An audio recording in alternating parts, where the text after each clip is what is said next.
నిజాలు చెప్పడం అనేది ఎలా ఉంటుంది? లేదంటే నిజాన్ని దాచడం అనేది ఎలా ఉంటుంది? అంటే ఇది 2 రకాలుగా ఉంటుందండి. ఫస్ట్ ఒక విషయం గురించి అబద్ధాల్ని చెప్పడం. అంటే ఇప్పుడు జనాల్ని మభ్యపెట్టాలనుకోండి. జనరల్‌గా ఎవరేం చేస్తారంటే ఒక వ్యక్తి గురించి అబద్ధాలు చెప్తారు. ఇది మొదటి స్ట్రాటజీ.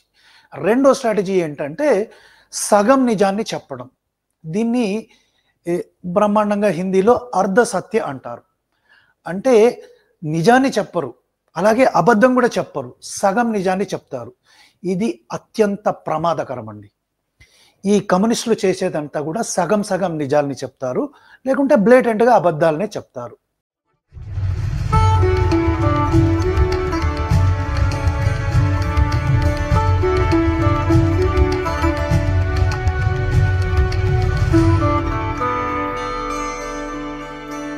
ప్రేక్షకులకు నమస్తే. ఈరోజు చాలా ఇంట్రెస్టింగ్ టాపిక్ అండి. సో ఈ వీడియోని పూర్తిగా చూడండి. మీ తెలిసిన బంధువులకు, స్నేహితులకు అందరికీ ఇది ఫార్వర్డ్ చేయండి.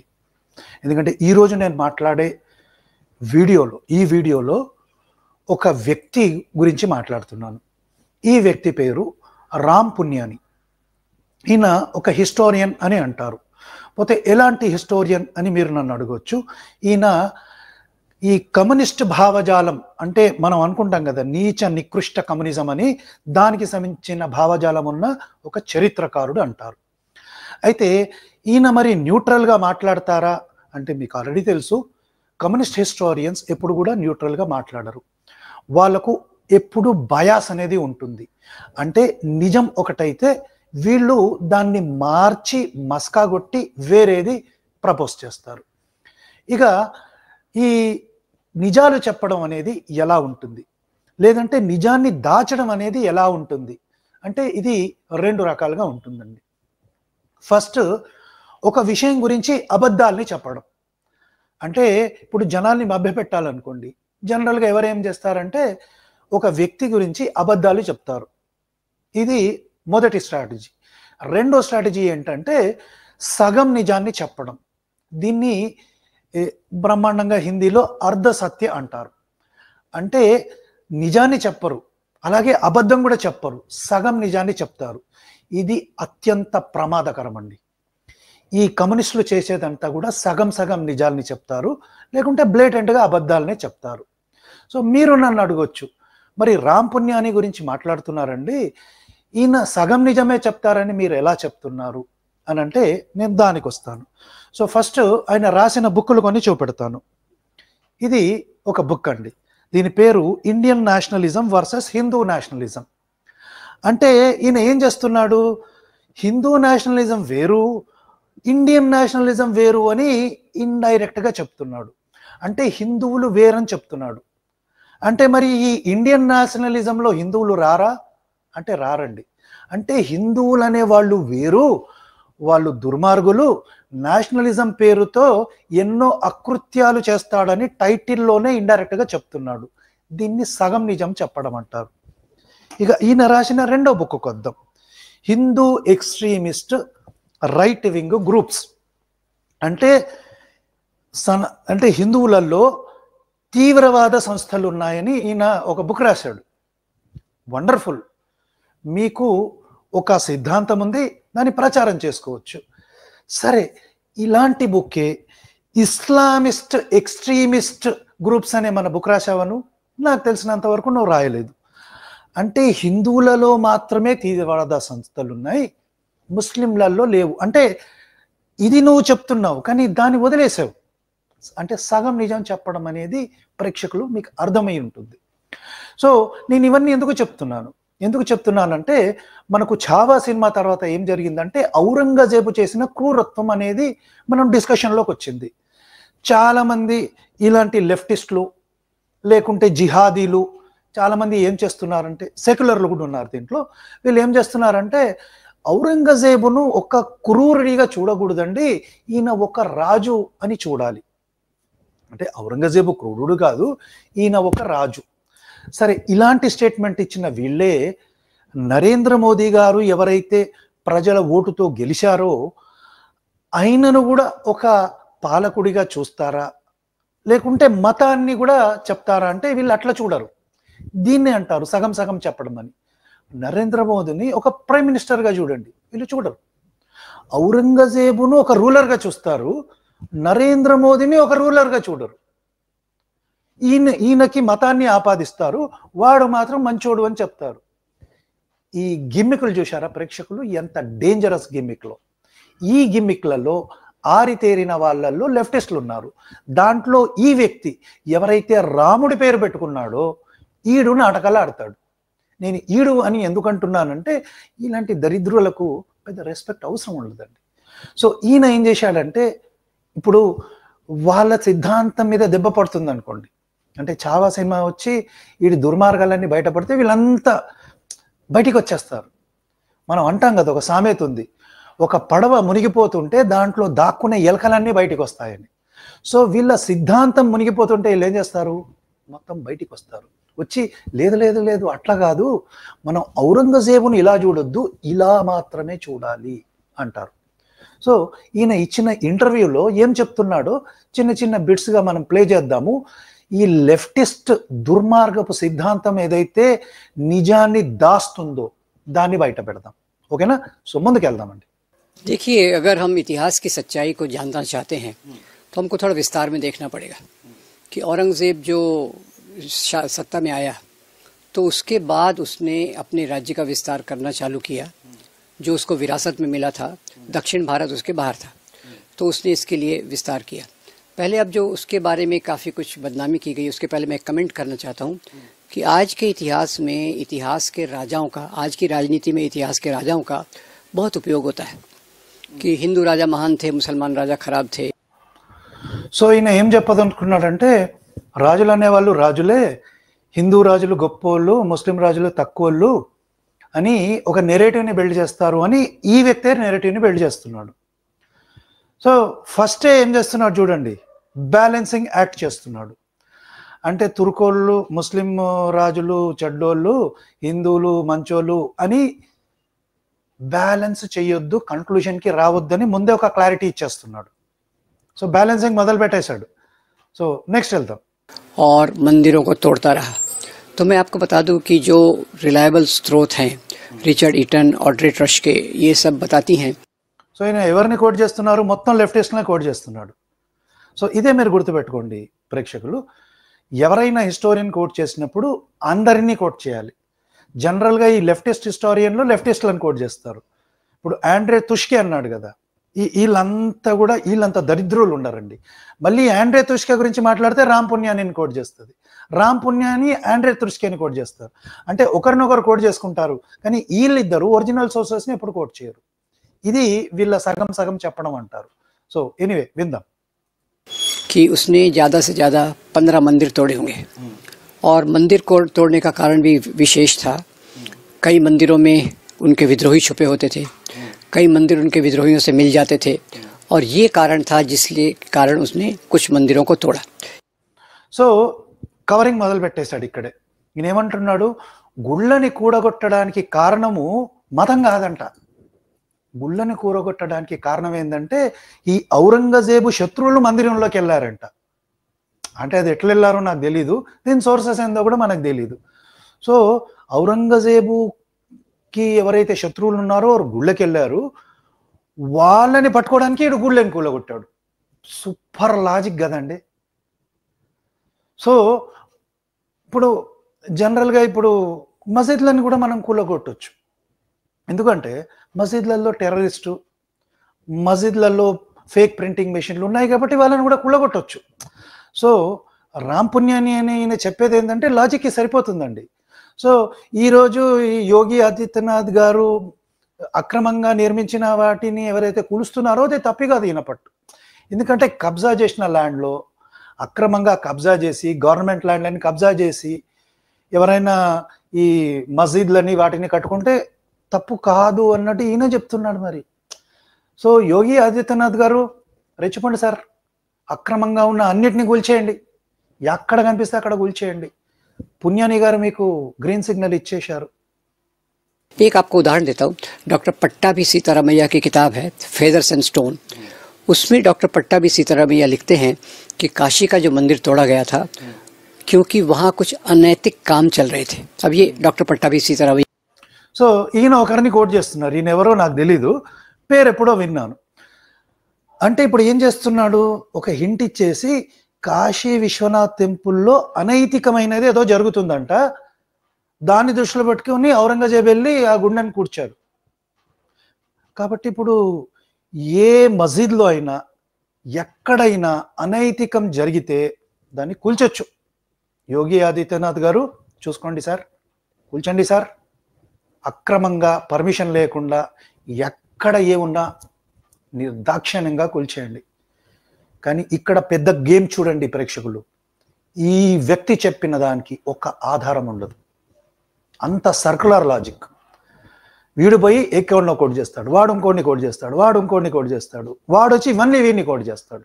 నేను ఎక్కడ ఆధారం చూపెట్టారు, అంత గాలి మాటలు మాట్లాడడంలో ఈ నీచ కమ్యూనిస్టులంతా దరిద్రుడు ఎవరు ఉండడండి. సో ఇంకో వీడియోకి వెళ్తాం. और कारण होंगे जिसके कारण करीब 12 से 15 मंदिर उसने तोड़े होंगे, ये भी एक दुर्भाग्य की बात है. पर सवाल ये उठता है कि क्या जब उसने ये मंदिर तोड़े और मंदिर तोड़ना ही उसका काम है तो उसने बाकी मंदिरों को दान क्यों दिया? సో ఇప్పుడు ఈయన ఏం చెప్తున్నాడంటే, ఔరంగజేబు కొన్ని గుళ్ళని ఇరగొట్టాడు, కానీ కొన్ని గుళ్ళని కట్టించాడంట, అంటే దానం ఇచ్చి కట్టించాడు. అంటే ఈయన చెప్పే లాజిక్ ఎట్లుందంటే, ఇప్పుడు నాకు నచ్చని వ్యక్తి ఒకడు ఉన్నాడండి, నేనేం చేస్తానంటే పోయి ఆయన మెత్తగా కొట్టి పనులన్నీ ఇరగొడతా, ఓ 4-5 బొక్కలు కూడా ఇరగొడతా.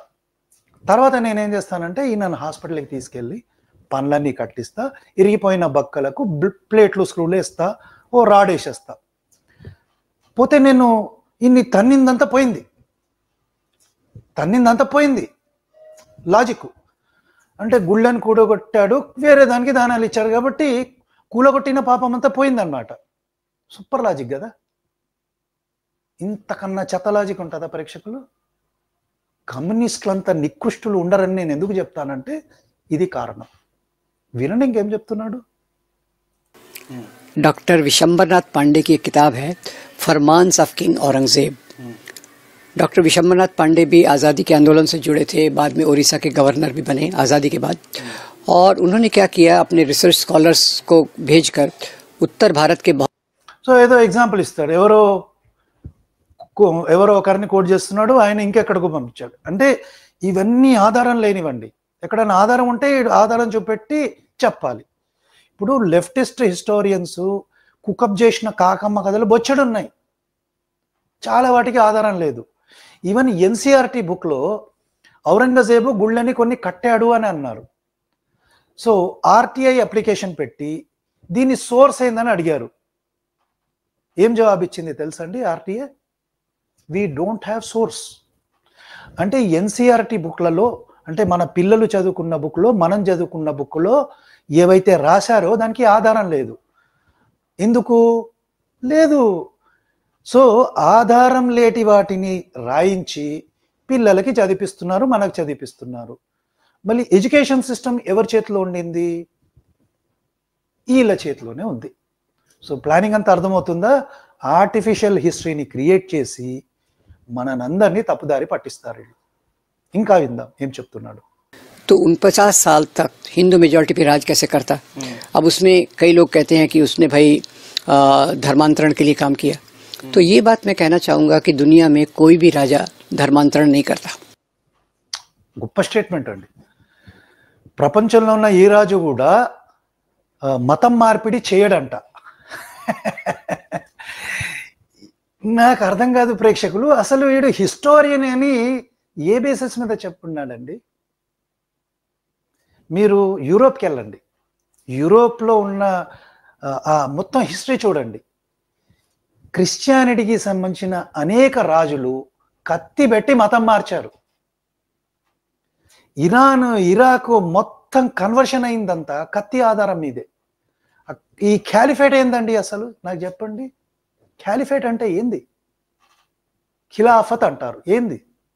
మతం మార్పిడియే కదా మొత్తం. ఒక రాజ్యాన్ని మతం ఆధారంగా నిర్మించడమే కదా. ఈయన ఏం స్టేట్మెంట్ ఇస్తున్నాడు? ఏ రాజు కూడా మత మార్పిడి చేయలేదంటున్నాడు. టిప్పు సుల్తాన్ చరిత్ర, ఔరంగజేబు, అక్బరు, ఎవరి చరిత్రలైనా తీసుకోండి, కత్తి పెట్టి మతం మార్చారు. లేకుంటే ఇంతమంది ముస్లింలు ఎట్లుంటారండి? ఇప్పుడు ఇదే గనక నిజమైతే మోదీ గారు కూడా ఏమీ ఇది చేయట్లేదండి. ఇప్పుడు ఆయన ముస్లింల పట్ల దురాక్రమణ చేస్తున్నారు అని అంటారు ఇళ్ళే. ఒకవేళ ముస్లింల పట్ల దురాక్రమణ మోదీ కానీ బీజేపీ కానీ చేస్తే ముస్లింల పాపులేషన్ పెరగొద్దు కదా, పెరుగుతుంది కదా. సో ఈయన చెప్పిన లాజిక్ ప్రకారమే ముస్లింలు వాళ్ళు ఎలాంటి ఇబ్బందులు ఎదుర్కోవట్లేదు. ఇన్ఫ్యాక్ట్ దే ఆర్ వెల్, వాళ్ళు బాగున్నారు ఇంకా, ఎందుకంటే వాళ్ళ పాపులేషన్ పెరుగుతుంది. అయితే ఈయన చెప్పేది ఏంటంటే ఇంకో మాట కూడా చెప్తాడు. అదేంటంటే మత మార్పిడి చేయగలిగితే, అంటే రాజే గనక మత మార్పిడి చేయాలనుకుంటే హిందువులు ఎందుకున్నారు? అరే మన పూర్వీకులు అంత గొప్పోళ్ళురా, కత్తి మెడ మీద పెట్టినా కూడా చంపుకోరా నువ్వు, నేను మతం మారా అని చెప్పారు. ప్రలోభాలకి వంగల, డబ్బులు జిజియా ట్యాక్స్ పెడితే కూడా మతం మారలే. అంటే నా పూర్వీకులు కానీ మీ హిందువుల పూర్వీకులు కానీ అంత గొప్పోళ్ళు, వాళ్ళకు మొక్కాలి మనం. ఏ ప్రలోభం లేకుండా, భయపడకుండా మతం మారలేదు కాబట్టి ఈరోజు మనమంతా హిందువులుగా ఉన్నాం. ఇంత సింపుల్ లాజిక్ కూడా వీడికి అర్థం కాదండి. అయితే నేను చెప్తాను, వీడికి అర్థం కాదని కాదు, వీడికి అన్నీ తెలుసు. వక్రీకరించాలి, సగం సగం నిజాలు చెప్పాలి, లాజిక్ లేని మాటలు మాట్లాడాలి. एक ही राजा हुआ है भारत में, सम्राट अशोक, जिन्होंने अपने प्रचारकों को भेज के बुद्ध धर्म का, मानवतावाद का प्रचार किया। बाकी राजा लोग कई बार अपने विरोधी राजाओं का अपमान करने के लिए, हारे हुए राजाओं का अपमान करने के लिए अपमानजनक शर्तें, इंसल्टिंग कंडीशंस डालते थे। उसमें कई उदाहरण हैं जो సో ఈయనేమంటున్నాడంటే ఒక రాజుకు ఒక రాజు పట్టుబడితే వాడిని ఇన్సల్ట్ చేయడానికి కండిషన్లు పెట్టేటోడంట. అంటే ఇప్పుడు ఈయన దృష్టిలో ఏంటంటే సంభాజీ మహారాజ్ ఔరంగజేబ్కి దొరికిపోతే సంభాజీ మహారాజ్ని అవమానించడానికి మతం మారమని చెప్పుంటాడు అంటాడు. అది కూడా కన్ఫర్మ్ చేయడు. మళ్ళీ ఈ వ్యక్తి హిస్టారియన్ అండి, బుక్కులు రాశాడు. అది దమిడికి పనికిరాదు. నేను ఇవన్నీ డబ్బులు పెట్టి కొన్నాను, యాక్చువల్గా ఫ్రీకి ఇస్తే కూడా నేను తీసుకోవద్దు వీటిని. छोटे अधिकारी, राजा, मनसबदार, मिर्जा राजा, ये सब कैटेगरीज होती है। जैसे आज के इसमें होता है एमपी, एमएलए, ग्राम पंचायत का लीडर, ऐसा उस समय भी जो स्ट्रक्चर था। तो उसमें आप देखिए तो हर एक मुगल राजा के दरबार में हिंदू अधिकारी थे। अकबर से शुरू कीजिए, अकबर का मुझे मालूम है, अकबर के दरबार। సో ఈయన చెప్పే లాజిక్ ఏంటంటే అక్బర్ కానీ ఔరంగజేబ్ కానీ వాళ్ళ దగ్గర హిందూ రాజులు ఉన్నారు, హిందూ అధికారులు కూడా ఉన్నారు కాబట్టి వాడు మంచోడే. ఎంత సూపర్ లాజిక్ కదండి. సో దీని ప్రకారం బ్రిటిష్ వాడు ఎవరైతే దోచుకోవడానికి వచ్చాడో వాడి దగ్గర కూడా చాలా మంది హిందువులు పనిచేశారు కాబట్టి మంచోడే వాడు కూడా, అంతే కదా. ఇప్పుడు బీజేపీ ఉందండి, బీజేపీ పార్టీలో చాలా మంది ముస్లిమ్స్ ఉన్నారు కాబట్టి బీజేపీ కూడా మంచిదే, బీజేపీ కూడా మంచిదే, అంతే కదా. ఇప్పుడు బీజేపీలో చాలా మంది మైనారిటీలు ఉన్నారు,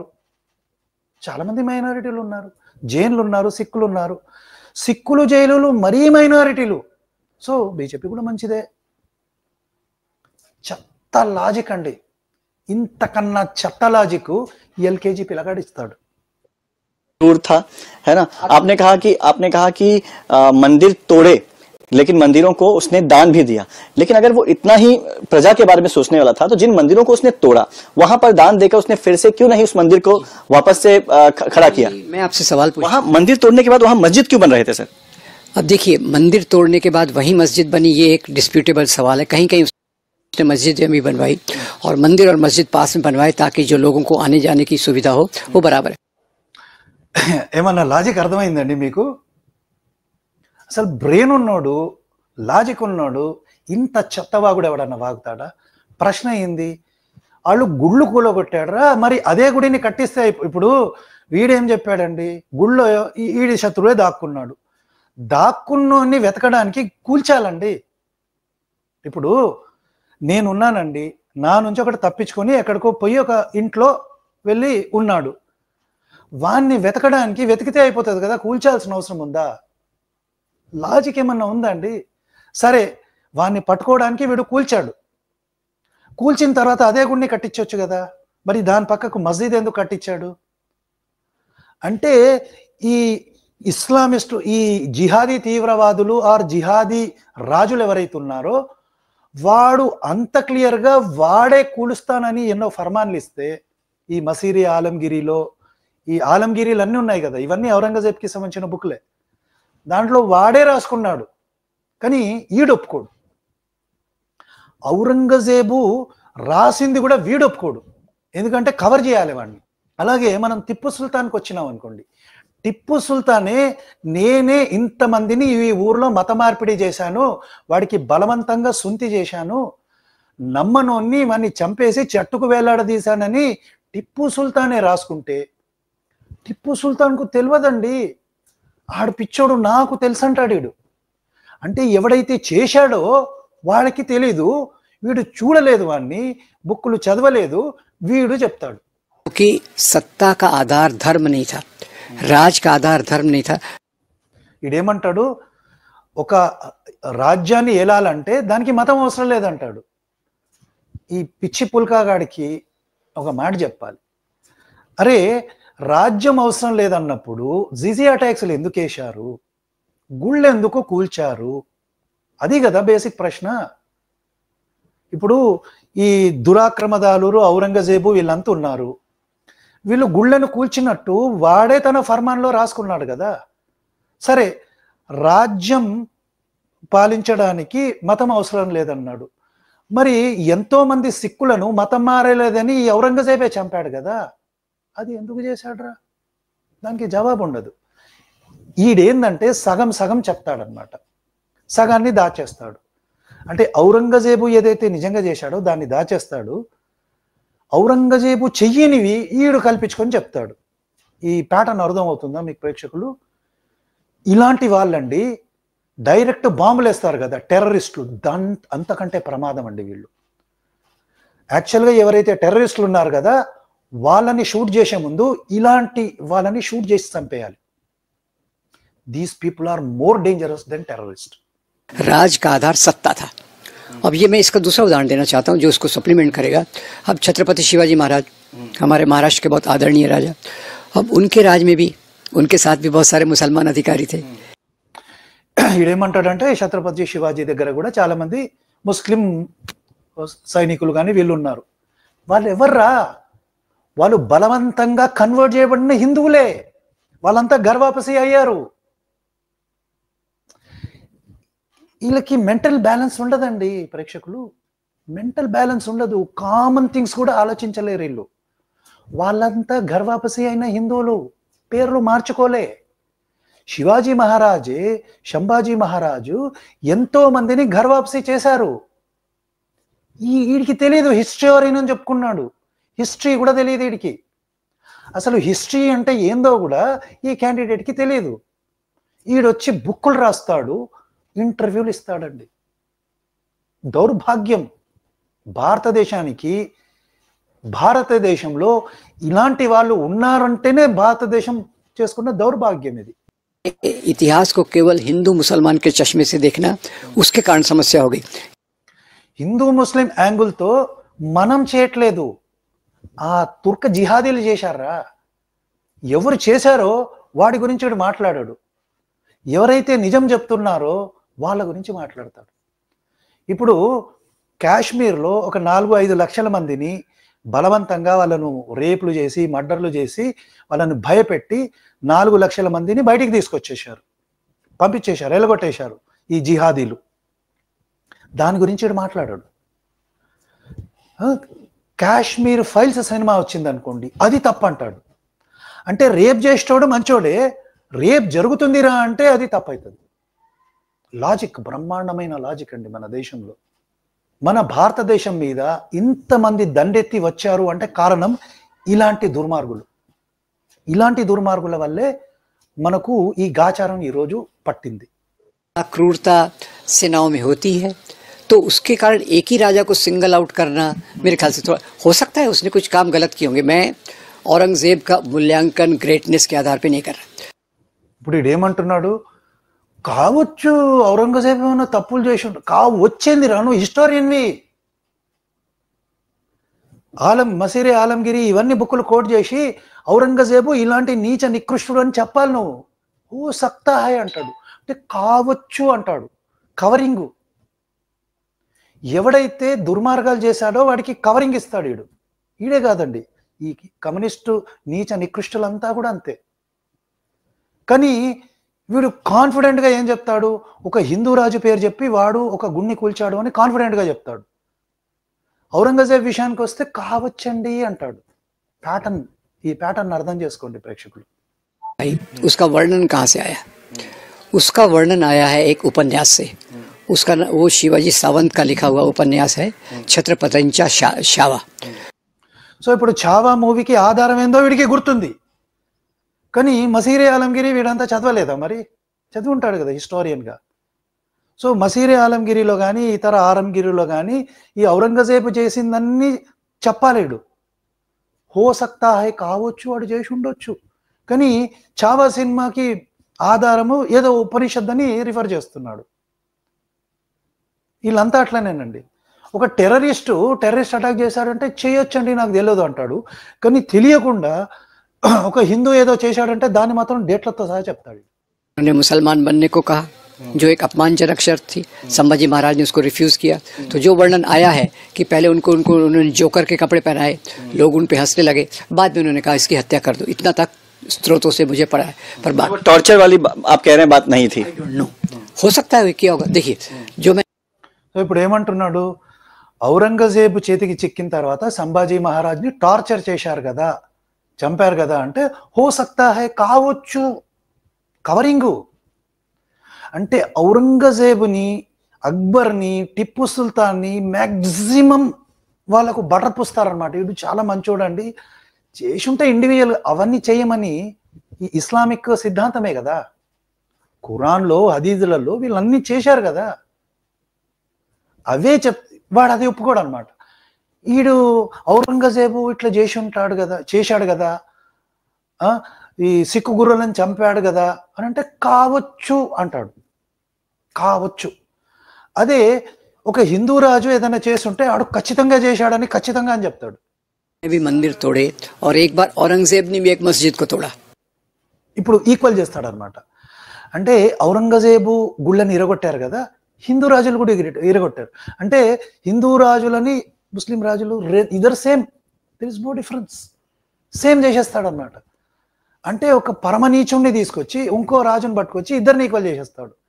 అంటే ఇప్పుడు సెక్యులర్గా ఉన్న వాళ్ళు ఏమనుకోవాలి, అందరంతేనండి అనుకోవాలి. సో ఎవరిని ప్రొటెక్ట్ చేస్తున్నాడు వీడు? ఔరంగజేబ్ని ప్రొటెక్ట్ చేసేసాడు. ఔరంగజేబుకి క్లీన్ చిట్ ఈడే ఇచ్చేశాడు. ఇచ్చేసి ఏమంటున్నాడు, ఈ వీడియో చూసే వాళ్ళందరూ ఏమనుకోవాలి, ఔరంగజేబు గుళ్ళని ఎరగొట్టి ఉంటారండి, హిందూ రాజులు కూడా ఎరగొట్టారు కాబట్టి దరిద్రులంతా అంతేనండి. ఈక్వల్ బ్యాలెన్సింగ్ అయిపోయింది. చూసారా ఎంత నీచ నికృష్టులో వీళ్ళు, ఎంత నీచ నికృష్టులో చూడండి. तो जो हम धर्म से जोड़ के देखते हैं उसका मैं उदाहरण देता हूँ। 11वीं शताब्दी कश्मीर में एक राजा थे हर्षदेव। उनका उल्लेख मिलता है कल्लण की राज तरंगिणी में। कल्लण बताते हैं कि भाई जो वहाँ का राजा हर्षदेव था उसका खजाना खाली हो गया, तो उसको आइडिया आई कि भाई मंदिरों में तो इतनी संपत्ति पड़ी है। అదనమాట ఇక్కడ రిఫరెన్స్తో సహా ఇస్తాడు. అది కల్హన్ అని నా దగ్గర కూడా బుక్ ఉంది, నేను చెక్ చేస్తాను అది నిజంగా ఉందా లేదా, లేకుంటే వీడు వక్రీకిచ్చి కల్పిస్తున్నాడా. కానీ ఔరంగజేబు చేసిన దుర్మార్గాల గురించి మాట్లాడితే చేసి ఉండొచ్చండి, వచ్చు కావచ్చు నాకు తెలియదు. అక్కడ మాత్రం రిఫరెన్స్తో సహా చెప్తాడు, బుక్ పేరు చెప్తాడు, అన్నీ చెప్తాడు.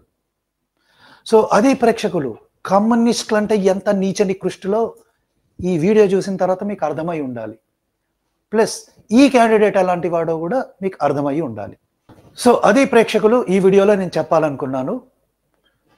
మనకు ఈ క్రిస్టియన్ మాఫియా ఎంత డేంజరో, అలాగే ఈ జిహాదీలు ఎంత డేంజరో, ఈ నీచ నికృష్టమైన కమ్యూనిస్ట్ హిస్టోరియన్స్ ఉన్నారు కదా, వీళ్ళు అంతకన్నా ప్రమాదం. బాంబులు పెట్టి పేలుస్తుంటారు కదా, వాళ్ళకంటే ప్రమాదకరం ఈ నక్సల్ హిస్టోరియన్స్ అంతకన్నా ప్రమాదం. సో ప్రేక్షకులు, ఈ వీడియో గురించి మీరేమంటారు?